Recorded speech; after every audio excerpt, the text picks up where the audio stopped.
यह गाथा है बुंदेलखंड की उस वीर भूमि की जहाँ धरती वीरों के खून से सींची जाती थी और जहाँ शूरवीर अपनी मातृभूमि के लिए प्राण न्यौछावर करने को सदा तैयार रहते थे। यह कहानी है उसी भूमि पर जन्मे दो महाबलियों की, जिनके नाम से दुश्मनों के दिल में खौफ पसर जाता था। वे थे आल्हा और उदल। इनकी वीरता का गान आज भी बुंदेलखंड की हवाओं में गूंजता है। यह वह काल था जब दिल्ली की गद्दी पर महाराज पृथ्वीराज चौहान का राज्य था। चारों ओर के कई छोटे बड़े राजाओं ने उनकी अधीनता स्वीकार कर ली थी, लेकिन कन्नौज के राजा जयचंद और कालिंजर के चंदेल नरेश राजा परमाल ने पृथ्वीराज चौहान के सामने अपना सिर नहीं झुकाया था। करीब 1140 ईस्वी के आसपास राजा परमाल का विवाह उरई के राजा वासुदेव की पुत्री मल्हना से हुआ। मल्हना की दो छोटी बहनें देवलदे और तिलका थीं, जिनका विवाह राजा परमाल के दो वीर भाई जैसे सेनापति दक्षराज और वत्सराज के साथ संपन्न हुआ। इस विवाह से रानी मल्हना इतनी प्रसन्न हुई कि उन्होंने देवलदे और दक्षराज के लिए दहपुरवा में और तिलका और वत्सराज के लिए सिरसा में शानदार महलों का निर्माण करवाया। इसी दौरान राजा परमाल ने महोबा को अपनी राजधानी घोषित किया और चंदेल राज्य को एक नई पहचान दी। उसी पुण्य भूमि पर लगभग एक ही समय में 5 वीर योद्धाओं ने जन्म लिया, जिन्हें महोबा के पंचवीर के नाम से जाना गया। इनमें महारानी मल्हना की कोख से जन्मे राजकुमार का नाम ब्रह्म कुमार रखा गया। वहीं राजपुरोहित के घर एक वीर बालक ढेबा का जन्म हुआ। ढेबा न केवल एक वीर योद्धा था, बल्कि ज्योतिष में भी निपुण था। बुंदेलखंड में आज भी ये गीत गाए जाते हैं। मीत विपत्तियां के ढेबा है, ऐसो मीत मिलन को ना ही। इसका अर्थ है कि विपत्ति के सच्चे साथी ढेबा है, और ढेबा जैसे मित्र आसानी से नहीं मिलते। ढेबा को विपत्ति का साथी कहा गया है, जिसने हर मुश्किल घड़ी में अपने मित्रों का साथ निभाया। वहीं सिरसा में तिलका ने मलखान नामक एक पुत्र को जन्म दिया। कहते हैं कि मलखान का शरीर वज्र के समान कठोर था और युद्ध भूमि में वह अपने स्थान पर अडिग रहकर शत्रुओं का सामना करता था। उनके लिए लोक गीतों में ऐसा कहा गया है, पांव पिछाड़ी दैन न जाने, जंघा टैक लड़े मलखान। इसका मतलब है कि मलखान युद्ध में कभी पीछे नहीं हटते थे और अपनी जांघों को टेक कर लड़ते थे। इधर दहपुरवा में देवलदे ने भी एक पुत्र को जन्म दिया, जिसका नाम आल्हा रखा गया। आल्हा के जन्म के बाद देवलदे एक बार फिर गर्भवती हुई, लेकिन उसी समय मांडवगढ़ के राजा बघेल ने महोबा पर आक्रमण कर दिया। इस आक्रमण के लिए कोई तैयार नहीं था। राजा बघेल ने चंदेल नरेश राजा परमाल के साढ़ू भाई दक्षराज और वत्सराज को बंदी बनाकर मांडवगढ़ ले गया। उसकी क्रूरता यहीं खत्म नहीं हुई। उसने उन दोनों भाइयों का वध कर उनके सिरों को बरगद के पेड़ पर लटका दिया। आज भी लोक गाथाओं में इसे गाया जाता है। टंगी खपड़ियां है बरगद पर, बरखा सहे शीत और घाम, और आधी रतियां की बेला में पुकार लेती है आल्हा को नाम। राजा परमाल के साढ़ू की मृत्यु के कुछ ही महीनों बाद उदल का जन्म हुआ। आज भी लोग अपने लोक गीतों में कहते हैं, जा दिन जन्म भवा उदल के, धरती ढंसी 2.5 हाथ। मतलब जिस दिन उदल ने जन्म लिया, धरती उनकी ताकत से 2.5 हाथ ढंस गई। लेकिन उनकी माता देवलदे इस प्रसव के बाद बहुत व्यथित और दुखी थीं। वह अपने पति की मृत्यु का कारण उदल को मान रही थी, क्योंकि उनके पति की मृत्यु उदल के पेट में आने के 3 महीने बाद ही हो गई थी। देवलदे ने उदल को अपनी गोद में लेने से मना कर दिया। उन्होंने कहा, यह मेरे कुल का नाशक है। यह सुनकर मल्हना ने देवलदे को समझाने की कोशिश की और बोली, एक माँ होकर तुम अपने बेटे को ऐसे कैसे कह सकती हो? इस बालक का इसमें क्या दोष है कि उसके जन्म के पहले ही उसके पिता का अंत हो गया? नियति ने इसे कठिन राहों के लिए चुना है, लेकिन यह बालक हमारे कुल की शान को बढ़ाएगा और अपने पिता की मृत्यु का प्रतिशोध अवश्य लेगा। फिर भी देवलदे ने उदल को स्वीकार नहीं किया, जिसके बाद मल्हना ने उदल को अपनी गोद में लिया और कहा, आज से मैं इसकी माँ हूँ। कहते हैं धर्म की माता है मल्हने, जो उदल को लियो बचाए। कुछ समय बाद राजा परमाल ने महोबा के 5 वीर आल्हा, उदल, मलखान, ब्रह्म और ढेबा को एक साथ शिक्षा दी और उन्हें शस्त्र और रण कौशल सिखाया। ये सभी अपनी किशोरावस्था में पहुंचते ही पूरे राज्य में अपनी बहादुरी के लिए प्रसिद्ध हो गए। इन 5 में से उदल के शौर्य से राजा परमाल बहुत प्रभावित हुए। एक दिन राज दरबार में उदल की बहादुरी की चर्चा हो रही थी कि तभी आल्हा और उदल के मामा माहिल, ये नाम याद रखिएगा, ये शकुनी मामा से भी एक लेवल ऊपर के मामा हैं, दरबार में पहुंचे। माहिल ने उदल की वीरता का मजाक उड़ाते हुए कहा, क्षमा करें महाराज, उदल तो एक साधारण सिपाही है। अगर उसमें इतनी वीरता होती तो मांडवगढ़ में उसके पिता का सिर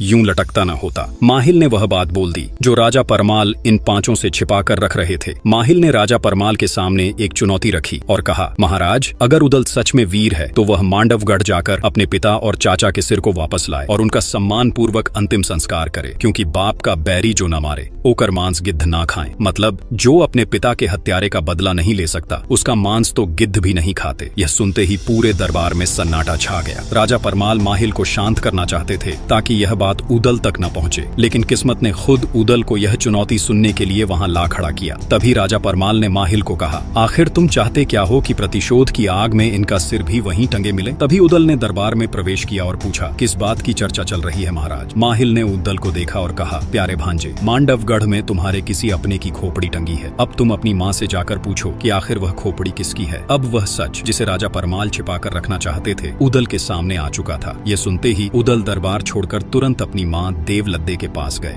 और अपनी माँ देवलद्दे के पास जाकर उदल ने पूछा, माँ सच सच बताओ कि हमारे कुल के किस पूर्वज का सिर मांडवगढ़ में लटका है। देवलद्दे यह सुनकर पहले हिचकिचाई और बोली, मैं नहीं जानती ऐसी किसी खोपड़ी को। और वह उदल को शांत करने की कोशिश करने लगी, लेकिन उदल का क्रोध शांत नहीं हुआ। उनकी आंखों में प्रतिशोध की ज्वाला स्पष्ट दिखाई दे रही थी। अंततः देवलद्दे ने उदल से कह ही दिया, टंगी खोपड़ियां बाप चचा की, मांडवगढ़ बरगद की डार, आधी रथिया की बेला में खोपड़ी कहे पुकार पुकार, कहवा आल्हा कहवा उदल, कहवा मलखे लड़ते लाल, बच के आना मांडवगढ़ में राज बघेल जीवता काल। अरे बेटा अभी उम्र है बारी भोरी, खेलो खाओ दूध और भात, चढ़े जवानी तब वाहन पर, तब जाके बघेल को मार। मतलब मांडवगढ़ के बरगद पर टंगी खपड़ियां तेरे पिता और चाचा की है। आधी रात में वे पुकारते हैं, कहाँ है मेरा बेटा आल्हा, कहाँ है मेरा पुत्र उदल। आगे देवलद्दे ने उदल को युद्ध से रोकने की कोशिश करते हुए कहा, अभी तेरी उम्र दूध भात खाने की है, जब तू जवान होगा तभी तुझे इस प्रतिशोध का अधिकार मिलेगा। तभी उदल ने दृढ़ता से उत्तर दिया, माँ शत्रु से बदला लेने के लिए उम्र नहीं देखी जाती। अभिमन्यु ने कम उम्र में चक्रव्यूह तोड़ा था और लवकुश ने बाल्यावस्था में ही पराक्रमी श्रीराम को चुनौती दी थी। देवलद्दे उदल की यह दलील सुनकर चुप हो गई। उन्हें समझ में आ गया कि उनके पुत्र के मन में प्रतिशोध की आग धधक रही है, जिसे रोक पाना अब असंभव है। फिर वह उदल को मल्हना के पास ले गई, क्योंकि मल्हना राजमाता अर्थात धर्म माता थी। देवलद्दे ने सोचा कि उदल अपने धर्म माता की बात को नहीं टालेगा। देवलद्दे अपनी बहन मल्हना के कमरे में जाते ही उनके चरणों में गिर पड़ी, लेकिन मल्हना को पहले से ही यह बात पता चल गई थी कि उदल को अपने पिता और चाचा का रहस्य पता चल गया है और अब उदल युद्ध में जाने की इच्छा प्रकट कर रहा है। इसलिए मल्हना ने देवलद्दे को सहारा देकर उठाया और अपने पास बिठाया। फिर उन्होंने उदल की ओर देखा और बोली, हमारे पुत्र ने अपने जीवन में पहली बार युद्ध में जाने की इच्छा प्रकट की है। देवलद्दे, हमें उसे रोकना नहीं चाहिए। यह सुनते ही उदल का दिल खुशी से भर गया और वह गर्व से उठ खड़ा हुआ। लेकिन तभी राजमाता मल्हना ने उदल से कहा, देखो उदल, इस संसार में जितने दिन के लिए जो आया है उसे वह दिन कोई भी नहीं छीन सकता, मगर बेटा यह याद रहे, शत्रु चाहे कुछ भी करे, तुम हमेशा धर्म का पालन करना। मल्हना ने उदल को धर्म युद्ध के आदर्श सिखाए। वह बोली, बेटा कभी किसी से भयभीत मत होना, जो व्यक्ति शरण में आ जाए उसकी रक्षा करना, बालक वृद्ध और नारी पर हाथ न उठाना, यदि शत्रु के पास हथियार न हो तो उस पर कभी भी प्रहार न करना और भागते हुए शत्रु का पीछा कर उसकी हत्या न करना। हथियार का प्रयोग सदा धर्म के मार्ग पर ही करना। उदल ने राजमाता के उपदेशों को अपने हृदय में संजोया और फिर वो राजा परमाल से युद्ध की अनुमति लेने पहुंचे। फिर जैसे ही उदल ने राजा परमाल से युद्ध की बात की, राजा परमाल उन्हें मांडवगढ़ के दुर्ग की कठिनाइयों के बारे में बताने लगे। वे कहे कि देखो उदल, मांडवगढ़ दुर्ग लोहे की दीवारों से घिरा है और चारों ओर गहरी खाई है। खाई के चारों तरफ बबूल के घने जंगल हैं। इसे भेदना आसान नहीं है और तुम्हारी आयु भी अभी बहुत छोटी है। तभी उदल ने गर्व से उत्तर दिया, क्षत्रिय का जीवन लंबा होना भी नहीं चाहिए महाराज। 12 बरस लौ कूकर जीवय, 16 लौ जिये सियार, बरस 18 क्षत्रिय जीवय, आगे जीवय को धिक्कार। मतलब 12 बरस कुत्ता जीता है, 16 साल सियार, और क्षत्रिय का जीवन यदि 18 वर्ष से अधिक हो जाए तो वह धिक्कार का पात्र है। यह सुनकर राजा परमाल ने कहा, सिर्फ पराक्रम से कुछ नहीं होता बेटे उदल, बुद्धि का भी प्रयोग करना चाहिए। पराक्रम के साथ बुद्धि का संतुलन विजय का मार्ग आसान बना सकता है। तभी उदल बोले, रणभूमि में 2 ही परिणाम होते हैं महाराज, वीर गति या विजय। ये सुनते ही पूरा दरबार जोश से भर गया और सभी लोग उदल की बातों से सहमत हो गए। तब यह देख राजा परमाल ने भी उदल को युद्ध लड़ने की अनुमति दे दी। महाराज से युद्ध की अनुमति लेकर उदल ने अपने चारों वीर भाइयों को बुलाया और सबने मिलकर मांडवगढ़ पर विजय प्राप्त करने की योजना बनाने में जुट गए। तभी मलखान ने कहा, हमें पहले दुर्ग की जानकारी प्राप्त करनी चाहिए, क्योंकि ऐसे ही हमला करना खतरनाक हो सकता है। आल्हा ने सहमति जताते हुए कहा, हाँ मलखान सही कह रहा है, दुर्ग की संरचना और उसमें प्रवेश के मार्ग जानना आवश्यक है।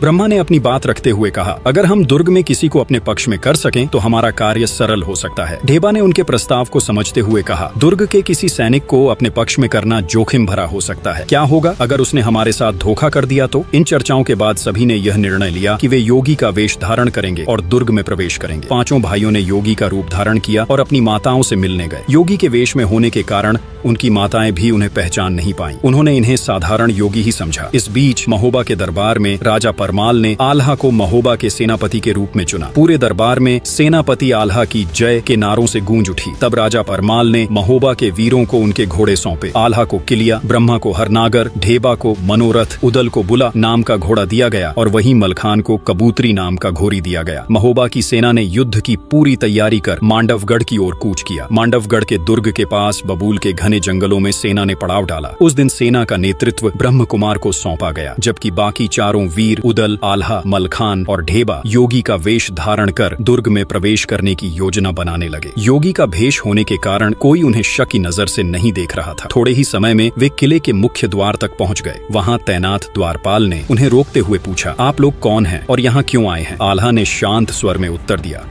हम हिमालय से सन्यासी हैं और दक्षिण के हिंद महासागर तक की यात्रा कर रहे हैं। राह में आपका नगर आ गया तो हमने सोचा कि इस पवित्र स्थान में रुककर थोड़ा विश्राम कर लें। द्वारपाल ने संदेह भरी नजरों से चारों की ओर देखा और पूछा, यहाँ कितने दिनों तक रुकने का इरादा है? तभी मलखान मुस्कुराए और बोले, यदि सन्यासी को यह पता होता कि वह कितने दिन रुकेगा तो फिर वह सन्यासी कैसे होता? हमारा मन होगा तो महीनों ठहरेंगे, नहीं तो क्षण भर में आगे बढ़ जाएंगे। द्वारपाल ने उनकी बात पर विश्वास करते हुए उन्हें नगर में प्रवेश करने दिया। किले के अंदर प्रवेश करते ही उदल की दृष्टि वट वृक्ष पर पड़ी, जहां 2 कटे हुए सिर टंगे हुए थे। वे दक्षराज और वत्सराज के सिर थे। यह दृश्य देख उदल का मन व्याकुल हो उठा। द्वारपाल उसकी व्याकुलता को पहचानते हुए बोला, अरे छोटे बाबा जी, इन खोपड़ियों को देखकर विचलित मत होइए। हमारे नगर में और भी सुंदर दृश्य हैं, आप उनका आनंद लीजिए। आल्हा ने स्थिति को संभालते हुए कहा, स्वामी उदल, एक सन्यासी को इस प्रकार की घटनाओं से विचलित नहीं होना चाहिए। मृत्यु तो जीवन का अंतिम सत्य है। उन्होंने उदल को शांत किया और कहा, धैर्य रखो भाई, समय आने पर हर प्रश्न का उत्तर मिलेगा। तब उदल ने स्वयं को संभाला और फिर चारों आगे बढ़ गए। चारों वीर फिर अपनी योजना के अनुसार किले के भीतर बढ़े। किले में प्रवेश करने के बाद वे सभी योगी के वेश में रानी कुशला के कक्ष में पहुंचे। रानी कुशला ने उनका आदर सत्कार किया और उनसे भजन प्रस्तुत करने का अनुरोध किया। आल्हा ने अपनी ढलियां उठाई, मलखान ने मृदंग, ढेबा ने बांसुरी और उदल ने अपने मधुर स्वर में गायन आरंभ किया। उनके दिव्य संगीत से समा बंध गया। रानी कुशला उनके भजन में इतनी खो गईं कि जैसे समय थम सा गया हो। उनकी आंखों में योगियों के प्रति आदर झलकने लगा। भजन समाप्त होते ही रानी कुशला ने उन्हें मोतियों से भरी एक थाली भेंट में दी। आल्हा ने थाली में पड़े मोतियों को उत्सुकता से देखते हुए कहा, माता, ये किस वृक्ष के पुष्प हैं? कितने अद्भुत हैं। रानी कुशला मुस्कुराई और बोली, स्वामी जी, यह मोती हैं जो सागर में पाए जाते हैं। ये अनमोल हैं, ये हमारे राजमहल की शोभा बढ़ाते हैं। तब आल्हा ने विनम्रता से उत्तर दिया, माता, हम सन्यासियों का जीवन साधना और भजन का है। मोतियों से हमारा क्या प्रयोजन? इन्हें आप ही रख लें। हमारा धन तो बस भगवान का नाम और लोगों का प्रेम है। रानी कुशला योगियों की इस सरलता और त्याग से अत्यधिक प्रभावित हुई। उनकी आंखों में आदर और श्रद्धा झलकने लगी। वह बोली, हमारे राजमहल में कई संत महात्मा आते हैं, किंतु आप लोगों से मिलकर ऐसा लगा जैसे सच्चे योगियों का दर्शन हो गया है। बताइए और क्या सेवा कर सकती हूँ? आल्हा ने विनम्रता से निवेदन किया, माता, आपका आतिथ्य और सम्मान अपार है। यदि आप अनुमति दें तो हम दुर्ग की परिक्रमा करना चाहेंगे। यहाँ का इतिहास और भव्यता हमारी साधना को और प्रेरणा देगा। रानी कुशला ने तुरंत अपनी पुत्री विजयसेना को बुलाया और आदेश दिया, पुत्री, इन महान संतों को पूरे दुर्ग का भ्रमण कराओ और इन्हें यहाँ की हर विशेषता दिखाओ। इस प्रकार वीरों ने मांडवगढ़ दुर्ग में प्रवेश करने की पहली जीत प्राप्त की। रानी कुशला का आदेश मानते हुए विजयसेना योगियों को दुर्ग दिखाने निकल पड़ी। विजयसेना बड़ी सावधानी से उन्हें दुर्ग का प्रत्येक कोना दिखा रही थी, लेकिन जैसे ही वे दुर्ग की गुप्त सुरंग के पास पहुंची, राजकुमारी के मन में द्वंद्व उत्पन्न हो गया। वह सोचने लगी, क्या इन योगियों को सुरंग दिखाना ठीक होगा? एक तरफ उनकी माँ का आदेश था कि दुर्ग की पूरी परिक्रमा कराई जाए, तो दूसरी तरफ राज्य की सुरक्षा का प्रश्न था। वह उदल के नजदीक ही चल रही थी। जैसे ही वह यह सोच रही थी कि क्या करें, तभी पास चलते हुए उदल ने राजकुमारी के चेहरे के भाव पढ़ लिए। वह समझ गए कि राजकुमारी कुछ छिपा रही है। तभी उदल ने दृढ़ स्वर में कहा, अलख निरंजन, हमें झांत हो रहा है कि आप हमसे कुछ छिपा रही हैं। राजकुमारी, आपकी माता का आदेश है कि आप हमें पूरा दुर्ग का भ्रमण करवाएं। यदि आप हमें पूरा दुर्ग नहीं दिखाएंगी तो यह आपके राज परिवार के लिए उचित नहीं होगा। हम सन्यासी हैं, हम श्राप दे देंगे। तब राजकुमारी विजयसेना क्रोध में बोली, तुम सन्यासी नहीं, तुम सब पाखंडी हो, भोगी हो। तुम सिर्फ राजमाता को ही अपने इस योगी भेष से बेवकूफ बना सकते हो, मुझे नहीं। मैं जानती हूँ तुम कौन हो, तुम महोबा के वीर उदल हो। राजकुमारी की यह बात सुनकर सभी हैरान रह गए, मानो उनके पैरों तले से जमीन खिसक गई। तभी उदल ने भी चकित होकर पूछा, राजकुमारी, आपने मुझे कैसे पहचाना? तब राजकुमारी विजयसेना ने कहा, याद करो, जब तुम सिरोंज के महाराज की बेटी के विवाह के समय बारातियों में शामिल थे, तुम्हारी वीरता की कहानियां उस समय प्रसिद्ध हो चुकी थी। तुम केसरिया वस्त्र धारण किए हुए बेदला घोड़े पर सवार होकर आगे बढ़ रहे थे। तभी मेरी सहेलियों ने मुझे बताया था कि तुम महोबा के वीर उदल हो। फिर विजयसेना ने गंभीर स्वर में कहा, लेकिन मुझे यह समझ नहीं आता कि इतने बड़े महान योद्धा को कायरता का यह नाटक क्यों करना पड़ रहा है। ये कहते ही विजयसेना ने अपनी प्रचंड तलवार निकाल ली। तभी उदल ने शांत स्वर में कहा, राजकुमारी, यह कायरता नहीं है। आपके पिता ने छल से हमारे पिता और चाचा की हत्या की और उनकी खोपड़ियां इस दुर्ग के वट वृक्ष में टांग दी। जब तक हम उनका प्रतिशोध नहीं लेंगे, न हमारी आत्मा को शांति मिलेगी, न उनकी आत्मा को। आप चाहें तो यह बात अपने पिता को जाकर बता सकती हैं। हम भागने वाले नहीं हैं, लेकिन प्रतिशोध जरूर लेंगे। तब राजकुमारी विजयसेना ने दृढ़ता से उत्तर दिया, यह सही है कि मेरे पिता ने अधर्म किया, परंतु मैं इसे स्वीकार नहीं कर सकती कि तुम छल का सहारा लो। ये कहते हुए राजकुमारी ने उदल के सामने तलवार खींच दी। वह पूरी ताकत से उदल पर वार कर रही थी, लेकिन उदल सिर्फ बचाव कर रहे थे, क्योंकि राजमाता मल्हना ने उन्हें आदेश दिया था कि स्त्री पर कभी शस्त्र नहीं उठाना। उदल केवल अपनी तलवार से वार रोक रहे थे, लेकिन राजकुमारी पूरी ताकत से प्रहार कर रही थी। यह देख आल्हा, मलखान और ढेबा सभी बेबाक रह गए। थोड़ी देर बाद राजकुमारी थककर बेहोश हो गई। तब सभी ने राजकुमारी के मुंह पर पानी के छींटे मारे। जब वह होश में आई तो उसका अभिमान समाप्त हो चुका था। उसने कहा, उदल, तुम्हारे बारे में जो सुना था, तुम उससे कहीं अधिक वीर और धर्मप्रिय हो। तुम्हारी वीरता को प्रणाम। मैं स्वीकार करती हूँ कि मेरे पिता ने तुम्हारे पिता के साथ अधर्म किया था, इसलिए मैं भी अब इस युद्ध में तुम्हारा साथ दूंगी। फिर उसने आगे कहा, यह जो दीवार है, इसके पीछे एक गुप्त सुरंग है। यह सुरंग यहाँ से निकलकर बबुरी वन में जाती है। यह दुर्ग इतना सुरक्षित है कि किसी और मार्ग से यहाँ प्रवेश करना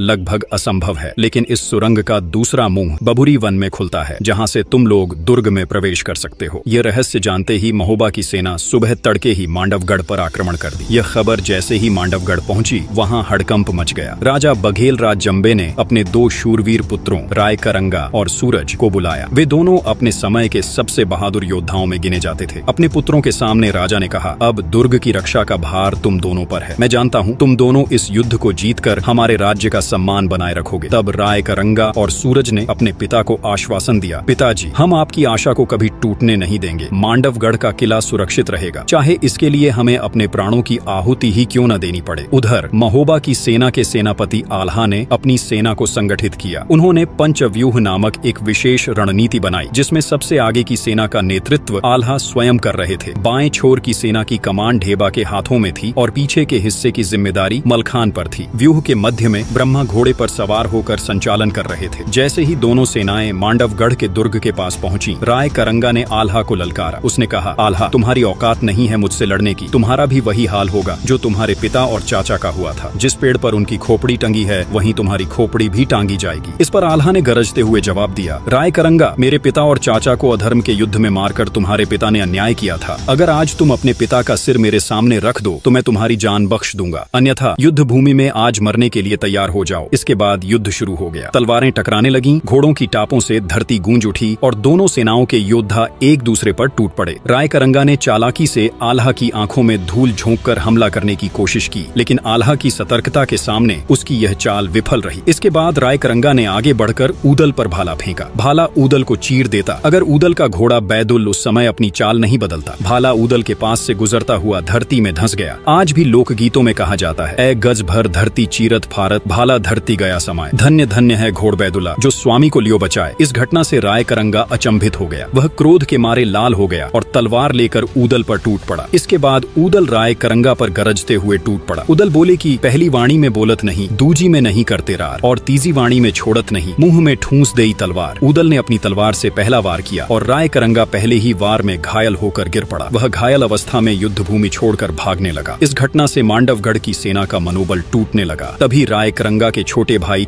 सूरज ने सेना की बागडोर संभाली और आल्हा को ललकारते हुए कहा, आल्हा, इतने सैनिकों की जान गंवाने से क्या फायदा, आओ हम दोनों द्वंद्व युद्ध करें। इस युद्ध का फैसला हमारी ही लड़ाई से हो जाएगा। तभी आल्हा ने जवाब दिया, अगर मैं तुमसे लड़ूंगा तो दुनिया कहेगी कि आल्हा ने एक बच्चे को हराया। तुम्हारे लिए तो मेरा भाई ऊदल ही काफी है। आल्हा के आदेश पर ऊदल सूरज से द्वंद्व युद्ध के लिए तैयार हो गया। दोनों ने तलवारें निकाल ली और एक दूसरे पर जोरदार वार करने लगे। उनकी लड़ाई इतनी तीव्र थी कि तलवारों की टकराहट से आग की चिंगारियां निकल रही थीं। दोनों वीर अपनी पूरी शक्ति और कौशल के साथ युद्ध कर रहे थे। यह घमासान लड़ाई शाम तक चलती रही। सूरज ढलने के बाद आल्हा ने युद्ध रोकने का आदेश दिया। उन्होंने कहा, युद्ध में वीरता महत्वपूर्ण है, लेकिन सूरज ढलने के बाद योद्धाओं का युद्ध धर्म के विरुद्ध है। तब दोनों सेनाएं अपने अपने शिविरों में लौट गईं। आज का युद्ध बिना किसी निर्णायक नतीजे के समाप्त हो गया। फिर अगले दिन सूरज की पहली किरण जैसे ही क्षितिज पर फैली, युद्ध का बिगुल फिर से बज उठा। मांडवगढ़ की विशाल सेना अपने सेनापति राय करंगा के नेतृत्व में पूरी तरह तैयार थी। राय करंगा अब पूरी तरह स्वस्थ हो चुका था और उसने सेना की बागडोर फिर से अपने हाथ में ले ली थी। दूसरी ओर महोबा के रणबांकुरे आल्हा, उदल, मलखान, ढेबा और ब्रह्मा पूरी वीरता के साथ अपने मोर्चे पर डटे थे। युद्ध आरंभ होते ही तलवारें म्यान से निकल पड़ी और दोनों सेनाओं ने गर्जना करते हुए एक दूसरे पर धावा बोल दिया। हर तरफ खून की धाराएं बहने लगी और भूमि रक्त से लाल हो गई। आज भी लोक गीतों में यह प्रसिद्ध है, भुजा बहादुर फड़कन लागे, नाचन लगे मुच्छ के बाल, कट कट मुंड गिरे खेतन में, उठ उठ रुंड करे तकरार। वीरता और बलिदान का नृत्य युद्ध भूमि पर अपने चरम पर था। योद्धाओं की भुजाएं तलवारें चलाते हुए थकने का नाम नहीं ले रही थी। दोनों सेनाओं के बीच लड़ाई जारी थी, लेकिन जीत किसी की ओर झुकती नहीं दिख रही थी। तब आल्हा ने उद्दल को रायकरंगा के सामने जाकर लड़ने का आदेश दिया। उद्दल ने जैसे ही रणभूमि में कदम बढ़ाया, रायकरंगा यह देख चकित रह गया, क्योंकि पिछले दिन वह उद्दल के एक ही वार से घायल होकर युद्ध मैदान छोड़कर भाग गया था। आज उसने अपनी तलवार खींचते हुए गरज कर कहा, आजा उद्दल, आज तेरा अंत निश्चित है। रायकरंगा अपनी तलवार के प्रहारों से उद्दल पर लगातार हमला करता रहा, लेकिन उद्दल उसकी हर चालाकी को समझ चुका था। वह रायकरंगा को किसी भी हाल में थका देना चाहता था। उद्दल उसकी हर चाल को बड़ी चतुराई से विफल करते हुए खुद को बचाता रहा। जैसे ही रायकरंगा धीमा पड़ने लगा, उद्दल ने अपनी तलवार से एक जोरदार वार किया और रायकरंगा का सिर उसके धड़ से अलग कर दिया। रायकरंगा की मृत्यु ने मांडवगढ़ की सेना का मनोबल तोड़ दिया। वे रणभूमि छोड़कर भागने लगे। सूरज ढलने को था, लेकिन उस दिन का निर्णायक पल शाम से पहले ही बीत चुका था। महोबा की सेना ने उस रात अपने विजय का जय घोष किया, लेकिन आल्हा और उद्दल से ईर्ष्या करने वाला उनका मामा माहिल युद्ध की झूठी खबरों के साथ राजा परमाल के दरबार में पहुंच गया। वहां उसने झूठी अफवाह फैला दी कि आल्हा और उद्दल युद्ध में मारे जा चुके हैं, उनके सिरों को काटकर फेंक दिए गया है। यह सुनते ही देवलदे और मल्हना शोक में डूब गई। पूरा महल शोकाकुल हो गया। तभी एक दूत महल में प्रवेश कर रायकरंगा का कटा हुआ सिर थाली में रखकर राजा परमाल के सामने प्रस्तुत किया। यह देखते ही माहिल का झूठ पकड़ा गया। तब माहिल डर कर महल से भाग गया। उसका षड्यंत्र एक बार फिर सफल नहीं हो पाया। इधर अगले ही दिन महोबा की सेना ने मांडवगढ़ के किले पर फिर से हमला कर दिया। उस दिन राजा जंबे ने अपने सेनापति सूरज को युद्ध में भेजा, लेकिन सूरज युद्ध की पहली घड़ी में ही मलखान के हाथों मारा गया। अब महोबा की सेना को रोकने वाला कोई नहीं था। तब महोबा की सेना ने किले को चारों तरफ से घेर लिया। यह खबर मिलते ही राजा जंबे भयभीत हो उठा। उसने सहजो जोगिन को बुलाया। सहजो जोगिन, जो काली शक्तियों की उपासक और तंत्र मंत्र की ज्ञानी थी, राजा जंबे के सामने उपस्थित हुई। राजा ने कहा, जोगिन, कुछ ऐसा करो कि यह युद्ध बिना मैं लड़े ही जीत जाऊं। सहजो ने राजा जंबे को आश्वासन दिया और बोली, महाराज, मेरी सिद्धियों के सामने कोई वीर टिक नहीं सकता, और यह तो केवल छोटे बालक हैं। ऐसा कहा जाता है कि सहजो ने अपनी तंत्र शक्तियों से उद्दल को भेड़ में बदल दिया और उसे गुरु झिलमिल की मढ़ी में बांध दिया। उद्दल के गायब होने पर आल्हा चिंतित हो गए। उन्होंने उसकी खोज में अपने लोगों को भेजा, लेकिन कोई भी उद्दल का पता नहीं लगा सका। तभी बाबा गोरखनाथ ने अपनी दिव्य दृष्टि से आल्हा को पूरी घटना के बारे में बताया। गुरु गोरखनाथ के कहने पर आल्हा ने मलखान और ब्रह्मा को गुरु झिलमिल की कुटिया में भेजा। दोनों ने वहां योगियों का भेष धारण किया और भजन गाना शुरू कर दिया। उनके मधुर स्वरों से प्रसन्न होकर गुरु झिलमिल ने कहा, वरदान मांगो वत्स। तभी ब्रह्मा ने निवेदन किया, गुरुदेव, सहजो जोगिन ने हमारे भाई उद्दल को भेड़ बना दिया है और उसे आपकी मढ़ी में बांध दिया है। कृपया उसे उसकी असली अवस्था में लौटा दें। गुरु झिलमिल ने हंसते हुए कहा, बस इतनी सी बात। फिर उन्होंने अपनी सिद्धियों का प्रयोग किया और उद्दल को फिर से मनुष्य बना दिया। अब उद्दल के लौटते ही महोबा की सेना ने मांडवगढ़ के किले पर जोरदार हमला कर दिया। किले का मुख्य द्वार तोड़ दिया गया। महोबा के रणबांकुरों ने दुर्ग के हर कोने में दुश्मन सेना का सफाया कर दिया, लेकिन जब वे महल के अंदर पहुंचे तो राजा जंबे कहीं दिखाई नहीं दिए।